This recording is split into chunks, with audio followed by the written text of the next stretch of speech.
When Shane Warne died suddenly in 2022, fans across every continent paused to mourn.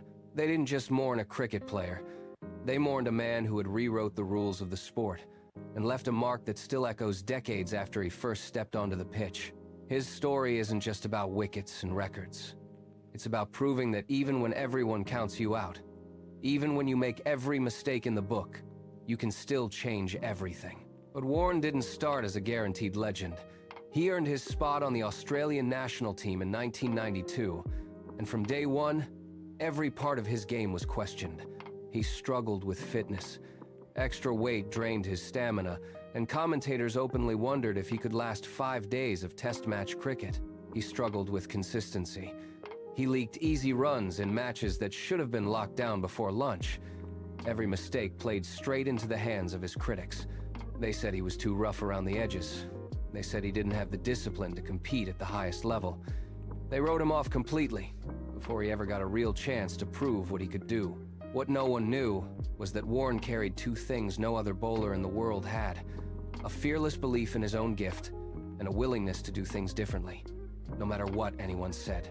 And his big break was already waiting, half a world away, in the 1993 Ashes series. He was picked to face England's star batter Mike Gatting in his first test of the tour.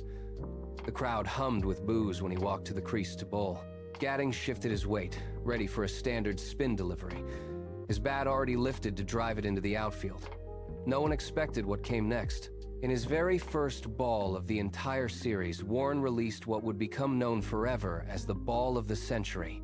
The ball pitched a full foot outside Gatting's leg stump, far outside the range of a typical attacking delivery.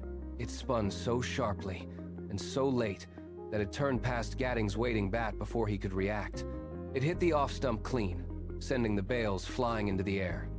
Gatting stood frozen for 3 full seconds, staring at the broken stumps, before he turned and walked off the pitch without a word. The entire cricket world went still. In a single delivery, Warne went from a doubted rookie written off by every critic to a name no one would ever forget. But his journey didn't stay smooth after that historic moment. 10 years later, in 2003, he tested positive for a banned diuretic and received a 1-year ban from all international cricket. He faced endless tabloid scandals, harsh, unrelenting public criticism, and crippling personal setbacks that played out in front of every camera in the world.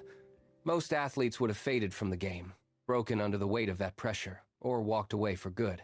Warne didn't. He refused to bend. He kept coming back, again and again, when everyone expected him to stay gone. One of his most inspiring acts of reinvention came in 2008, 5 years after his ban.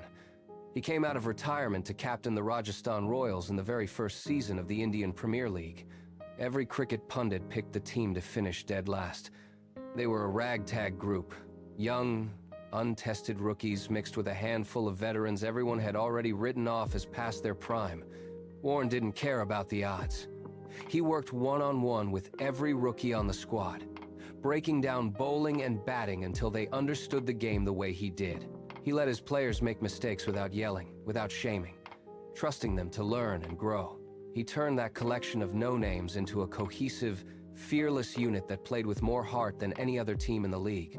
He led them all the way to the final and lifted the first ever IPL trophy against every single prediction. By 2007, when he retired from international cricket, he had taken more than 700 test wickets, more than any bowler in history at that time. He didn't just break records. He redefined spin bowling entirely, turning it from a slow, defensive tactic into an attacking weapon that could win matches on its own. Most importantly, he left a lesson that outlasts every record. Greatness doesn't require perfection. You can be flawed, you can make mistakes, you can fall again and again, and you can still change a sport and change how people see what's possible.